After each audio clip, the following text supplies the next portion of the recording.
ମା ଦୁର୍ଗାଙ୍କ ଆଗମନ ପାଇଁ ଆଉ କିଛି ଦିନ ବାକି ଅଛି।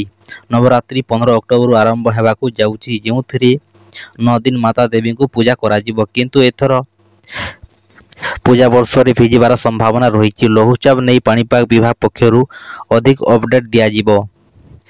ପୂଜାକୁ ଆହୁରି କିଛି ଦିନ ସମୟ ଥିବାରୁ ଲଘୁଚାପ କ୍ଷେତ୍ର ସୃଷ୍ଟି ହେବା ନେଇ ପରବର୍ତ୍ତୀ ସମୟରେ ପାଣିପାଗ ବିଭାଗ ବିସ୍ତୃତ ସୂଚନା ଦେବେ।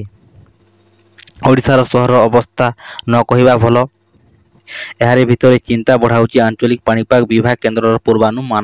ଆସନ୍ତା 5 ଦିନ ପର୍ଯ୍ୟନ୍ତ ଓଡ଼ିଶାର ପାଗ ଶୁଖିଲା ରହିବ। କୌଣସି ସ୍ଥାନରେ ବର୍ଷା କିମ୍ବା ପବନର ସମ୍ଭାବନା ଆଦୌ ନାହିଁ। ଅଧିକାଂଶ ତାପମାତ୍ରା ସ୍ୱାଭାବିକ ଠାରୁ 3ରୁ 4 ଡିଗ୍ରୀ ଅଧିକ ରହିବ। ପାଣିପାଗ ବିଭାଗ କେନ୍ଦ୍ର ନିର୍ଦ୍ଦେଶକ HR ବିଶ୍ୱାସଙ୍କ କହିବା କଥା ହେଉଛି, ଗତ 24 ଘଣ୍ଟାରେ କୌଣସି ସ୍ଥାନରେ ବର୍ଷା ହୋଇନାହିଁ। ସ୍ୱାଭାବିକ ତାପମାତ୍ରା 3 ଡିଗ୍ରୀ ଅଧିକ ରହିଛି। ଆଜି ଭୁବନେଶ୍ୱରର ତାପମାତ୍ରା ସ୍ୱାଭାବିକ ଠାରୁ 2.9 ଡିଗ୍ରୀ ଅଧିକ ରହିଥିଲା।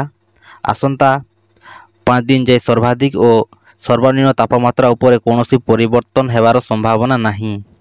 ଆଜି 3 ଦିନ ସମୟରେ 21ଟି ସହରର ତାପମାତ୍ରା 35 ଡିଗ୍ରୀ ଉପରେ ରହିଥିବା ବେଳେ 7ଟିର ସର୍ବାଧିକ ତାପମାତ୍ରା 36 ଡିଗ୍ରୀ ଡେଇଁଯାଉଛି। ଚାନ୍ଦବାଲିରେ ରାଜ୍ୟର ସର୍ବୋଚ୍ଚ ତାପମାତ୍ରା 36 ଡିଗ୍ରୀରେ ପହଞ୍ଚିଛି। ବାଲେଶ୍ୱରରେ 36.6 ଡିଗ୍ରୀ ରହିଥିବା ବେଳେ ପାରାଦୀପରେ 36.5, ଗୋପାଳପୁରରେ 36.2, ଅନୁଗୁଳରେ 36.1, ନୟାଗଡ଼ରେ 36, ବୌଦ୍ଧରେ 36 ଡିଗ୍ରୀ ରହିଥିବା କୋରାପୁଟ ଓ ଦାରିଙ୍ଗବାଡ଼ି ବ୍ୟତୀତ ଅନ୍ୟ ସମସ୍ତ ସହରରେ ରାତିର ତାପମାତ୍ରା 20 ଡିଗ୍ରୀ ଉପରେ ରହିଥିବା ଶ୍ରୀ ବିଶ୍ୱାସ କହିଛନ୍ତି।